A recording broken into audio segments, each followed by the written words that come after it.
Hoy el tema que quiero hablar con ustedes es sobre Jesús de Nazaret. ¿Quién es y a qué vino? Se me pone la primera imagen.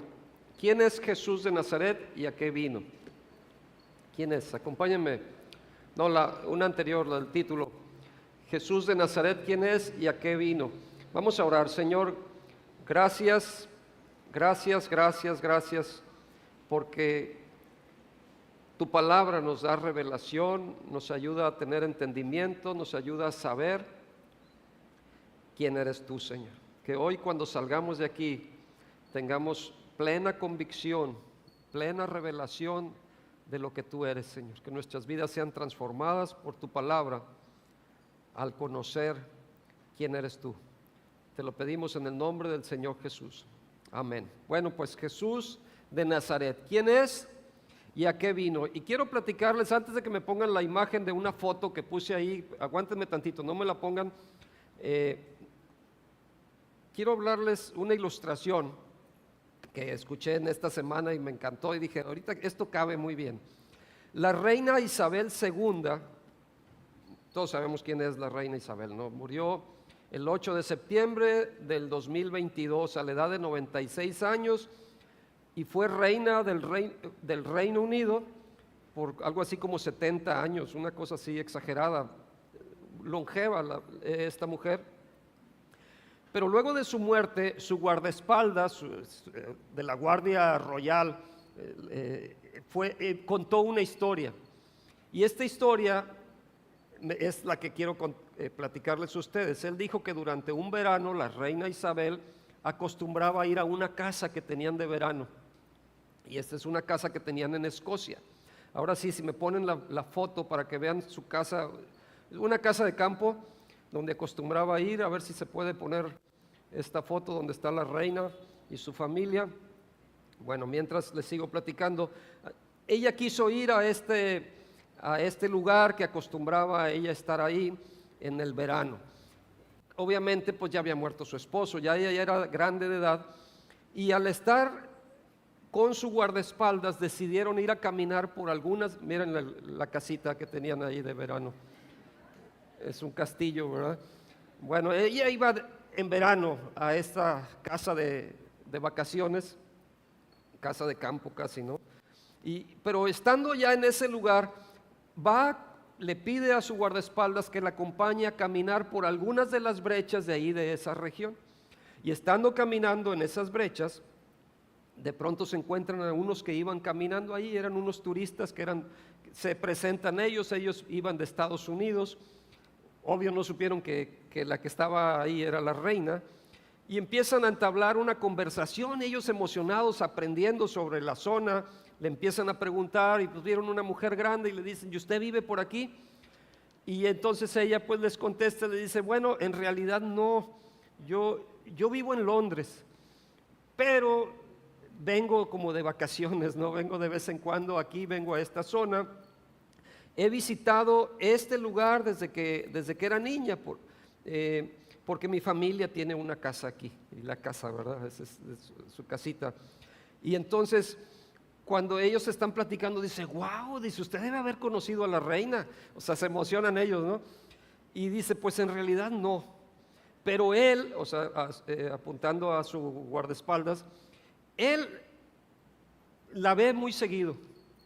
Ay, entonces se empiezan a interesar y ya no le hicieron caso a la señora. Entonces empiezan a ponerle atención al guardaespaldas y le empiezan a preguntar, ¿y cómo es la reina? Y entonces él pues dice, pues mire, a veces es media enojona. O sea, él empezó a decir, esta señora a veces es media enojona, pero tiene muy buen sentido del humor. Wow. Y entonces rápido, todavía ni seguía la plática, le dan la cámara a la señora, abrazan a él y le dicen, tómenos una foto. O sea, esto fue real. Y entonces la reina Isabel les toma la foto a ellos. Y ya después dicen, bueno, vamos a tomarnos una todos. Y no sé si tomaron un selfie o qué hicieron, pero se toman una foto todos. Platica a este hombre que dice, ya me imagino, o sea, que decía la reina, ya quiero ver cuando van en el avión y empiezan a enseñar sus fotos ahí o con los amigos. Y que dice, pues es que ella es la reina, ¿verdad? Imagínense. Ellos estaban frente a la realeza, pero no lo supieron. Y por eso es la historia de ahorita. ¿Quién es Jesús de Nazaret? ¿A qué vino? ¿Sabes quién es Jesús? ¿Sabes a qué vino? Y bueno, entonces, acompáñenme a Mateo 12, versículo 22. Hubo líderes religiosos que estuvieron frente a la realeza y no lo supieron. Hubo líderes religiosos en tiempo de Jesús que estuvieron con Jesús y no pudieron reconocer quién era Jesús. Y en Mateo 12, 22 dice, entonces fue traído a él un endemoniado, ciego y mudo. Vean, vamos a ver los personajes que aparecen aquí. Está un endemoniado, ciego y mudo. Esta persona fue sanada por Jesús, de tal manera que el ciego y el mudo veía y hablaba. Entonces, él tuvo este encuentro con Jesús y fue sanado y empezó a hablar y fue restaurado. Este hombre que estaba endemoniado fue liberado. Yo creo que él tenía una perspectiva de Jesús muy distinta a lo que sigue el siguiente versículo. Dice, y toda la gente, o sea, los demás que estaban ahí, estaba atónita y decía, ¿será aquel hijo de David? O sea, de que las escrituras nos hablan, ¿será él? Pero no lo sabían, tenían sus dudas. Sin embargo, también aparecen en el versículo 24 los fariseos. Al oírlo decían, este no echa fuera los demonios, sino por Belcebú, príncipe de los demonios. O sea, cada quien tenía su perspectiva cuando se enfrentaron, cuando estuvieron frente a Jesús. Estaban frente al Señor, al Mesías tan esperado, pero lo acusaban, estos últimos, los fariseos, lo acusaban de estar aliado con el príncipe de los demonios. Ellos no querían creer que él fuera Dios, así es que decían que él estaba actuando con Satanás. Mucha gente viene hoy a la iglesia y creen que conocen a Jesús de Nazaret, pero en realidad no lo conocen. Por eso este es el tema, Jesús de Nazaret, ¿quién es y a qué vino? Hoy vamos a estudiar y vamos a ver 4 puntos importantes, ahorita más adelante los veo, pero quiero que tú entiendas quién es Jesús y qué es lo que vino a hacer. Acompáñame por favor a Marcos 1, este es los versículos principales, centrales. Lo otro fue una introducción, pero este es donde quiero que estemos. Marcos 1, versículo 21, y voy a leer hasta el 28. Marcos 1, 21 dice, y entraron en Capernaum, y los días de reposo, entraron en Capernaum, y los días de reposo, entrando en la sinagoga, enseñaba, y se admiraban de su doctrina, porque les enseñaba como quien tiene autoridad, y no como los escribas. Pero había en la sinagoga de ellos un hombre con espíritu inmundo que dio voces diciendo, ¿qué tienes con nosotros? O sea que eran varios los que estaban hablando ahí realmente. Era un hombre, pero dice, ¿qué tienes con nosotros, Jesús Nazareno? O sea, ellos así lo describen, Jesús Nazareno, ¿has venido para destruirnos? Y luego dice, sé quién eres. ¿Quién es? El Santo de Dios. O sea, ellos, estos demonios que estaban dentro de este hombre, este espíritu inmundo sabía quién era Jesús. Supo que era Jesús Nazareno, pero también dijo, tú eres, yo sé quién eres el Santo de Dios. Pero Jesús le reprendió diciendo, cállate y sal de él. Y el espíritu inmundo, sacudiéndole con violencia y clamando a gran voz, salió de él. Y todos se asombraban de tal manera que discutían entre sí diciendo, ¿qué es esto? ¿Qué nueva doctrina es esta? Que con autoridad manda aún a los espíritus inmundos y le obedece. Y muy pronto se difundió su fama por toda la provincia alrededor de Galilea. Los demonios que estaban en este hombre sabían quién era Jesús. Lo llamaron Jesús Nazareno, Jesús de Nazaret. Y además, o sea, a Jesús lo estaban conectando con un lugar específico, con Nazaret. O sea, Jesús Nazareno, Jesús que viene de Nazaret, lo conectaban con ese lugar específico. Jesús nació de una virgen.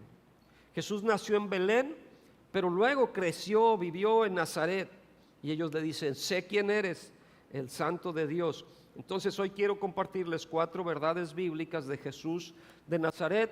Son verdades que muchos conocen, pero habrá quien no las conozcan. Y si ya las conocen, es bueno repasarlas y tenerlas bien firmes. Son verdades críticas que si las perdemos, son tan críticas que si las perdemos vamos a perdernos el cielo. Por eso tenemos que entender estas 4 verdades importantes. La primera que quiero que veamos es que Jesús es una persona real. Jesús es una persona real. Hace ratito estábamos cantando un canto que decía, no es un cuento, es mi historia, o algo así decía el canto. Ahorita, perdón que se me fue el avión. Es mi historia, o sea, yo sé que Él es real. Cuando tú sabes que sabes algo, estás seguro. Bueno, Jesús es real, no es un cuento, no es una fábula, no es una historia inventada, no es como el chupacabras o la llorona o no sé, historias que, digo, a lo mejor tienen algo de real, alguna cosa, pero se han hecho con una versión distorsionada de la realidad. No, Jesús es real. Esto hay que entender, Jesús es real. Inciso A, en primer lugar, Él nació en Belén y creció en Nazaret. Esos son datos que sabemos. Tuvo un lugar de nacimiento, pero también tuvo un lugar donde creció. En Juan capítulo 1, versículo 45, Felipe halló a Natanael y le dijo: hemos hallado a aquel de quien escribió Moisés en la ley, porque en la ley encontramos tanto que dice sobre Jesús, como ahorita vamos a ver. En el Antiguo Testamento, en las Escrituras, todo apuntaba hacia Jesús. Y él le dice, Felipe le dice a Natanael: hemos hallado a aquel de quien escribió Moisés en la ley, así como los profetas, a Jesús, el hijo de José de Nazaret. Y luego Natanael le dijo: ¿de Nazaret puede salir algo bueno? Le dijo Felipe: ven y ve. Y la Biblia, miren, la Biblia es un conjunto de 66 libros. Aquí hay 66 libros, es un grupo de muchos libros y cartas, pues, que está dividido en 2 testamentos: Antiguo Testamento, Nuevo Testamento.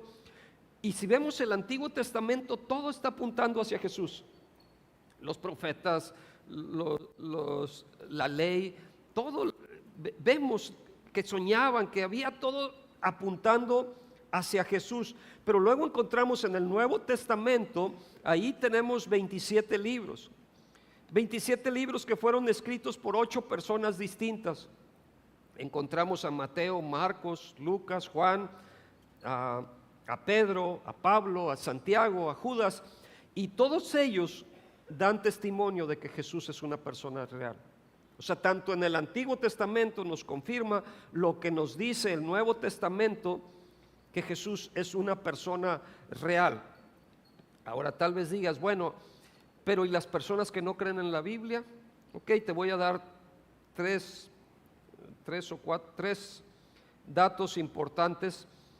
Antiguos, inciso B, antiguos escritores seculares, historiadores, también reconocieron a Jesús de Nazaret. Y les doy un dato: Josefo, un historiador judío que vivió en el año 37 al 100 después de Cristo. Otro más, Tácito, un historiador romano que vivió entre el año 56 al 120 después de Cristo. Uno tercero les doy, Plinio el joven. Él fue abogado, fue escritor y fue científico de la antigua Roma. Fue un historiador romano que vivió en el año 62 al 111 después de Cristo. No solo los 8 escritores de la Biblia, del Nuevo Testamento, sino otros escritores sobresalientes, importantes de la historia, fueron, o sea, que están fuera de la Biblia, fueron y dijeron: Jesús es una persona real. Ellos lo tienen descrito en sus escritos. O sea, que dentro de la Biblia y fuera de la Biblia se reconoció que Jesús es una persona real. Es obvio que Jesús existió. No podían haberse puesto a inventar este tipo de cosas, estas leyendas. Número 2, la segunda verdad que quiero resaltar es que Jesús es tanto hombre como Dios. Jesús es tanto Dios como hombre. Entonces Jesús es una persona real, pero tiene 2 naturalezas. Y esto es lo que la Biblia nos dice. Filipenses 2, versículos 5 al 8. Haya pues en vosotros este sentir que hubo también en Cristo Jesús, el cual, y dice ahí, Filipenses 2:6 dice: el cual, siendo en forma de Dios, es forma de Dios, no estimó el ser igual a Dios como cosa que aferrarse, sino que se despojó a sí mismo, tomando forma de siervo, y luego dice, hecho semejante a los hombres. O sea, tiene forma de Dios, pero es semejante a los hombres, es Dios y es hombre. Y estando en la condición de hombre, dice el versículo 8, se humilló a sí mismo, haciéndose obediente hasta la muerte y muerte de cruz. ¿Qué dijeron los demonios cuando leímos hace ratito? Dice, ¿qué tienes con nosotros, Jesús Nazareno? Es decir, tú eres hombre, tú eres de Nazaret, sabemos que tú naciste en Nazaret, que tú viviste pues en Nazaret. ¿Qué tienes con nosotros? ¿Has venido para destruirnos? Yo sé quién eres, dijeron ellos. Traigo un zancudito aquí que me trae loco, anda aquí, me está mareando, perdón. Pues me ven que estoy haciéndole así a lo mejor, pero es que me trae loco, aquí no se quita. Bueno, perdón. Sé quién eres, le dice, eres el santo de Dios. Eres el santo de Dios. Eres hombre, pero también eres Dios. Eres ambos. Jesús es Dios hombre. Inciso A. A Jesús es el creador que se hizo carne humana. Cuando leemos en Génesis 1:1, ¿se acuerdan lo que dice Génesis 1:1? En el principio creó Dios los cielos y la tierra. En ese Dios que tú piensas, como que lo relacionamos más con pues, Dios Padre, ¿no? Dios, Él fue el que empezó todo esto, que después envió a su Hijo. Pero automáticamente tal vez pensemos como que en Dios Padre, el que creó los cielos y la tierra. Pero si vamos al Evangelio de Juan, en su primer capítulo, nos hace una descripción muy parecida a la que vemos en Génesis 1.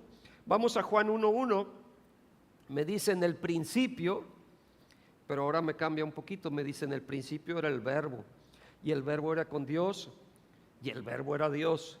Era en el principio con Dios. Todas las cosas por Él fueron hechas, sin Él nada de lo que ha sido hecho fue hecho. Y está hablando de Jesús. Jesús es el verbo, es la palabra encarnada, la palabra es el verbo hecho carne, el verbo en acción, la palabra en acción. Y luego el versículo 14 ahí de Juan 1:14, y aquel verbo fue hecho carne y habitó entre nosotros, y vimos su gloria como del unigénito del Padre, lleno de gracia y de verdad. Colosenses 1 versículo 15 nos dice, Él es la imagen del Dios invisible, el primogénito de toda creación, porque en Él fueron creadas todas las cosas, las que hay en los cielos y las que hay en la tierra, visibles e invisibles, sean tronos, sean dominios, sean principados, sean potestades, todo fue creado por medio de Él y para Él. Y Él es antes de todas las cosas, y todas las cosas en Él subsisten. Desde el principio Él estaba ahí. Jesús es Dios en la carne, el creador puesto en carne humana. Imagínate, el que creó todo se hizo hombre. Qué impresionante poder entender esto, o no lo entendemos, pero saber esto, aunque no lo entendamos. El que en el principio existió y creó todo, viene y se hace hombre. Entonces Jesús es Dios en la carne. Colosenses 2 versículo 9, porque en Él, en Jesús, habita corporalmente toda la plenitud de la deidad. Jesús es el unigénito de Dios. Es una persona con dos naturalezas, la naturaleza de Dios, porque Él es Dios, y la naturaleza de hombre, porque Él es hombre. Algunos creen que Jesús es el Hijo de Dios, pero luego no creen que Jesús es Dios. Es el Hijo de Dios y es Dios. Bueno, pues Jesús mismo, inciso B, Jesús mismo dejó claro que Él era Dios. Él es Dios, pero Él lo dejó claro en Juan capítulo 5. Hizo un milagro durante un sábado, y en el versículo 18, Juan 5:18, dice, por esto los judíos aún más procuraban matarle, porque no solo quebrantaba el día de reposo, sino que también decía que Dios era, a ver, vamos a leer eso. ¿Qué decía? Que Dios era su propio Padre, haciéndose igual a Dios. Cuando llamas a Dios tu Padre, cuando dices que Jesús, cuando dices que eres hijo de Dios, en las mentes de los judíos automáticamente ellos entendían que Jesús estaba diciendo, yo soy Dios. O sea, cuando Jesús se paraba y decía, yo soy hijo de mi Padre, yo soy hijo de Dios, automáticamente ellos estaban entendiendo, Él está diciendo que Él es Dios. Jesús en la Biblia es llamado hijo de hombres, hemos visto esto, ¿no? Hay 88 ocasiones, parece que son en el Nuevo Testamento, en donde se da esta descripción, hijo de hombre, hijo de hombre, hijo de hombre. Y este era un título, tiene dos sentidos esto de hijo de hombre. Un título mesiánico, hacía referencia a una profecía que está en Daniel 7, que está hablando de este hijo de hombre, que es el Mesías que vendría. Pero hay un segundo significado cuando se dice esta frase, hijo de hombre, es porque verdaderamente Jesús es un ser humano. Un hijo de hombre es un hombre. Jesús es totalmente Dios, como vimos en Juan capítulo 1, pero también era un ser humano, totalmente. Ahora, si Jesús es hijo de Dios, Él era en esencia Dios. Si Jesús también era el hijo del hombre, Él era en esencia un ser humano. Entonces, en resumen, la frase hijo de hombre indica a Jesús siendo el Mesías, pero también indica que verdaderamente es un ser humano. Mateo capítulo 16, Mateo 16, versículo 13. Viendo Jesús a la región de Cesarea de Filipo, preguntó a sus discípulos diciendo, ¿quién dicen los hombres que es el Hijo del Hombre?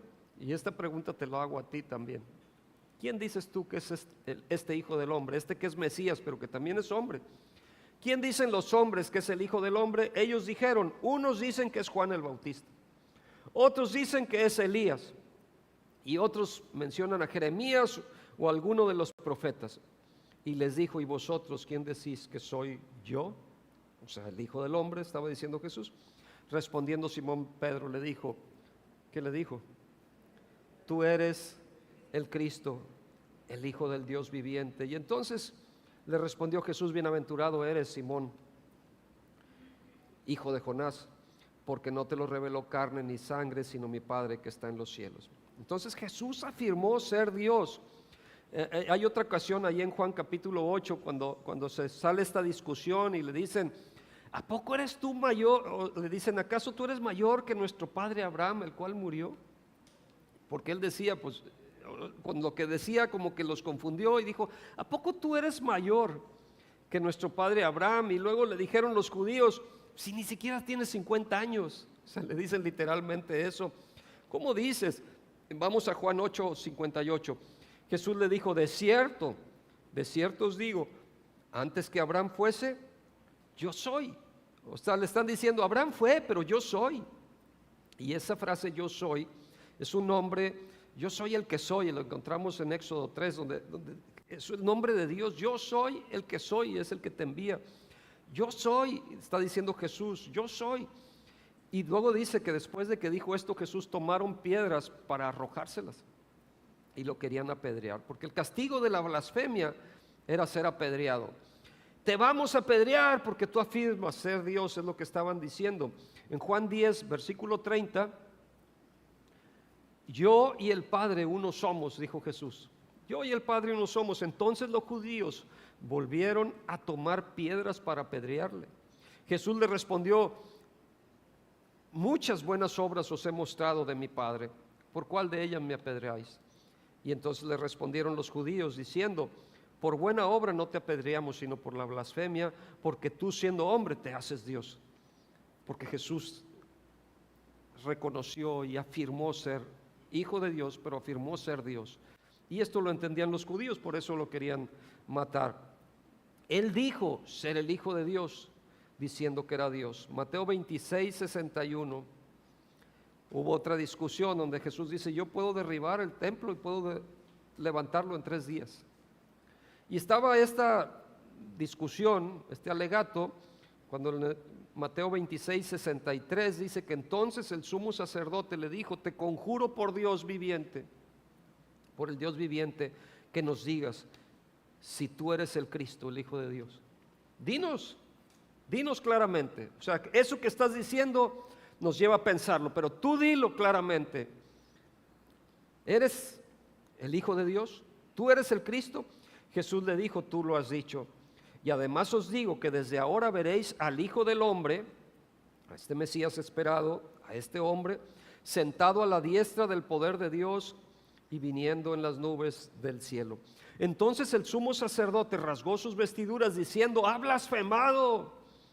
¿Qué más necesidad tenemos de testigos? He aquí ahora mismo habéis oído su blasfemia, ¿qué os parece? Y respondiendo ellos dijeron, es reo de muerte.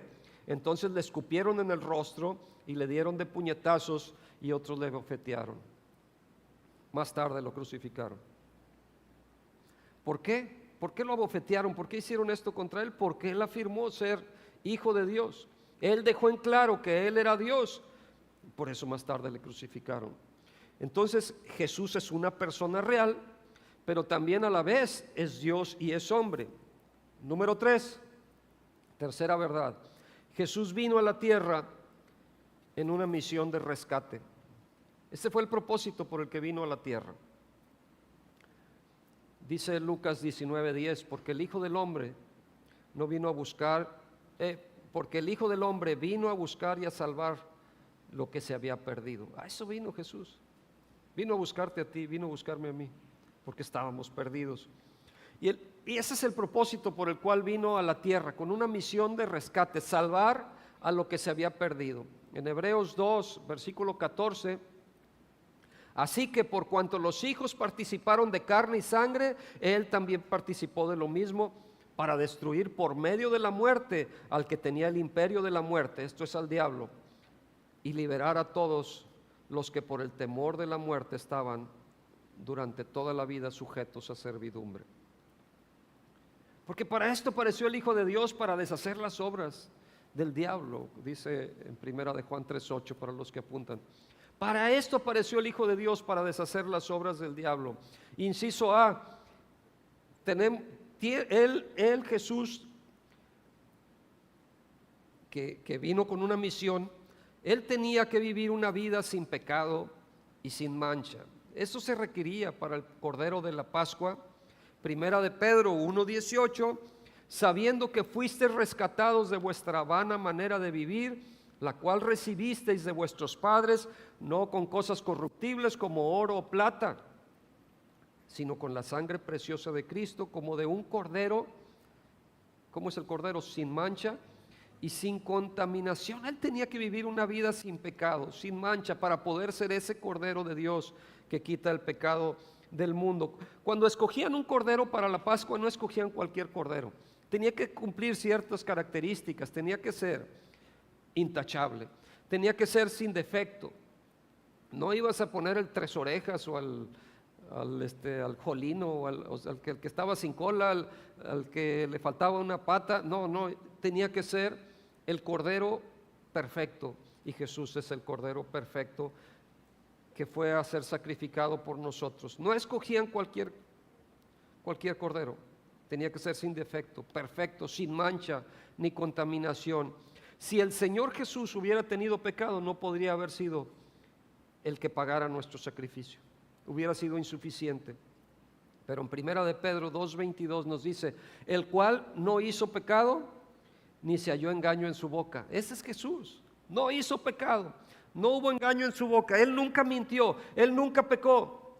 Tenía que vivir una vida intachable y tenía que ser así para poder ser nuestro sacrificio y pagar nuestras culpas. Inciso B, tuvo que morir en la cruz y resucitar de entre los muertos.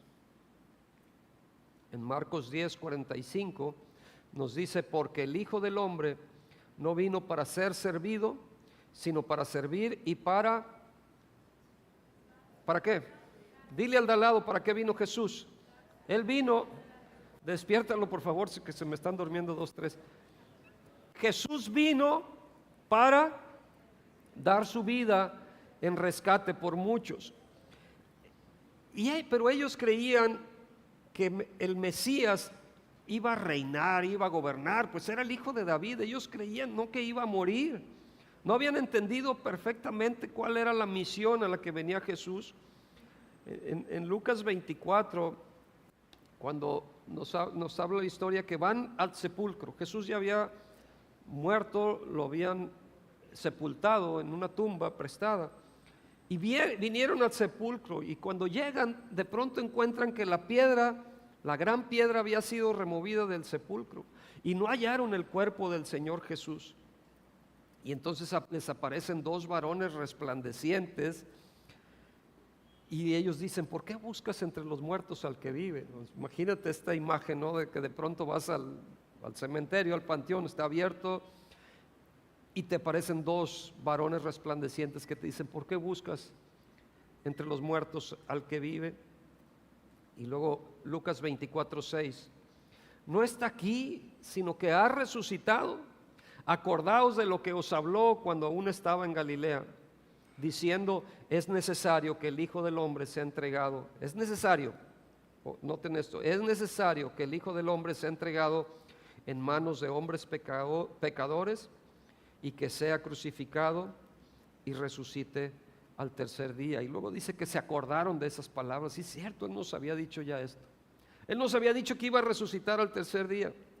Luego hay otro relato cuando ya resucitó Jesús y van unos camino a Emaús, y Él se les aparece, pero no reconocen bien quién era, y empieza a hablarles.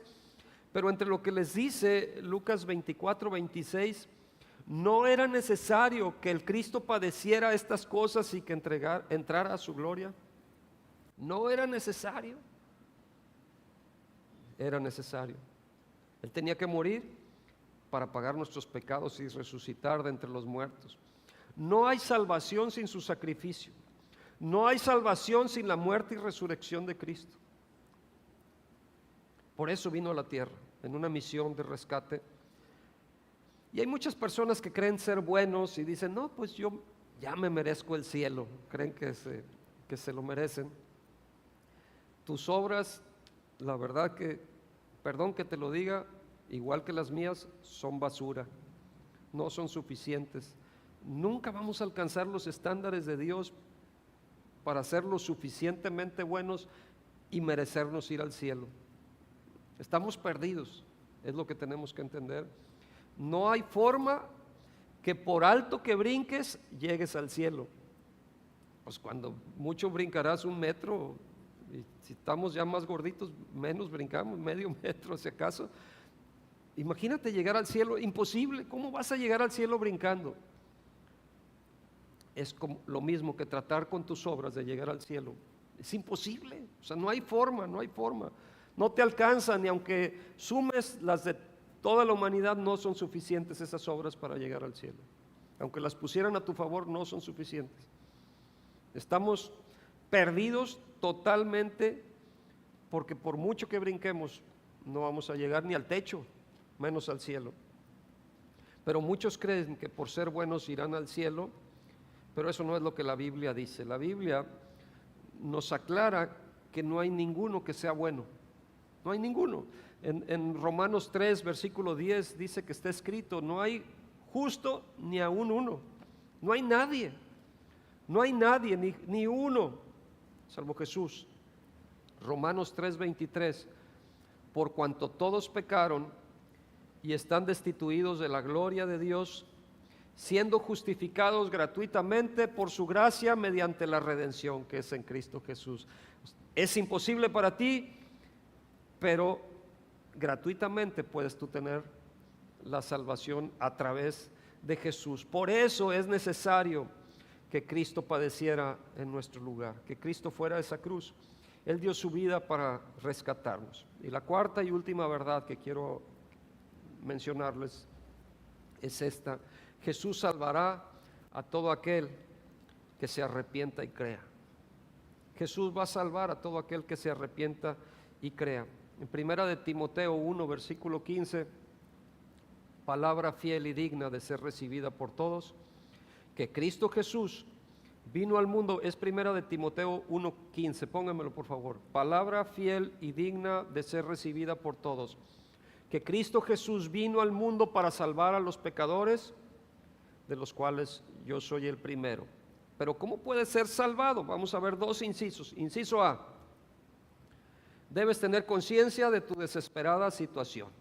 Eso es, tienes que saber que estás perdido. ¿Quién te va a salvar si no reconoces que necesitas un Salvador?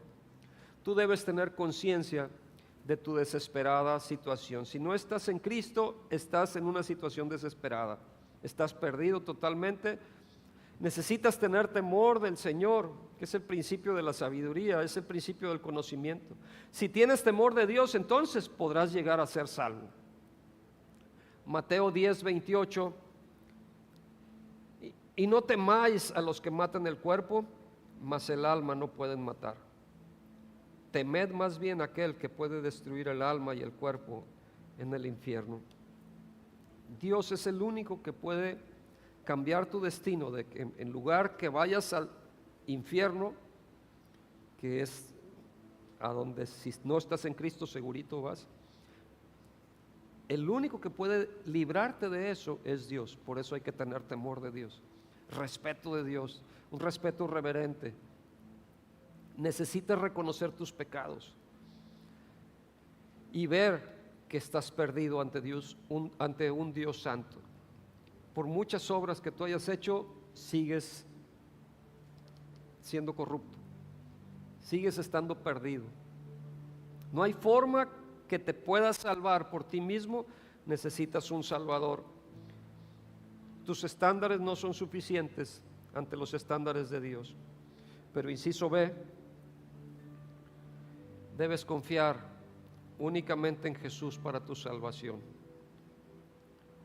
No es en Jesús más tus obras. Tus obras no sirven. Necesitas a Jesús. No es a través de tus obras, ya vimos, pero tampoco es Jesús más tus obras. Es únicamente Jesús. El único que puede salvarte es Jesús. Jesús, tus obras son basura. Isaías 64:6. Si bien todos nosotros somos como suciedad y todas nuestras justicias como trapo de inmundicia, y caímos todos nosotros como la hoja y nuestras maldades nos llevaron como viento. ¿Sabes qué quiere decir ese trapo de inmundicia? ¿Quién sabe qué quiere decir este trapo de inmundicia? Lo vuelvo a leer. Si bien todos nosotros somos como suciedad y nuestras justicias como trapo de inmundicia. Les voy a leer la otra versión, la PDT, no sé si la tengamos, PDT. Todos nosotros nos volvimos como alguien impuro, todas nuestras obras justas son como una toalla higiénica sucia. Eso quiere decir trapo de inmundicia. Todos nosotros como una hoja nos marchitamos y caemos, nuestros pecados nos arrastran como el viento. Debes confiar solamente en Jesús para tu salvación, sin tus obras, fuera de tus obras. Romanos 11, versículo 6. Y si por gracia, ya no es por obras. O sea, gracia es un don inmerecido, es un regalo que te dan, que tú no mereces, pero te lo regalan, te lo dan. Y si por gracia, ya no es por obras. De otra manera, la gracia ya no es gracia. Y si por obras, ya no es gracia. De otra manera, la obra ya no es obra. Efesios 2, versículo 8. Porque por gracia sois salvos por medio de la fe, y esto no de vosotros, pues es don de Dios, no por obras, para que nadie se gloríe. Voy a invitar a los músicos que me acompañen, por favor, los demás músicos. En Juan, y termino con esto, Juan capítulo 1, versículo 10. Juan 1:10. En el mundo estaba, y el mundo por él fue hecho, pero el mundo no le conoció. A lo suyo vino, y los suyos no le recibieron.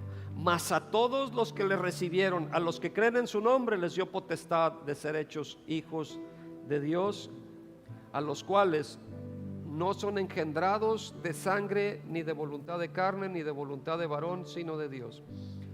Tú puedes llegar a ser hijo de Dios, pero no engendrado por la sangre. Lo que está diciendo aquí es que no porque mamá y papá sean cristianos, tú eres cristiano. No porque mamá y papá sean hijos de Dios, tú eres hijo de Dios. Serás nieto de Dios.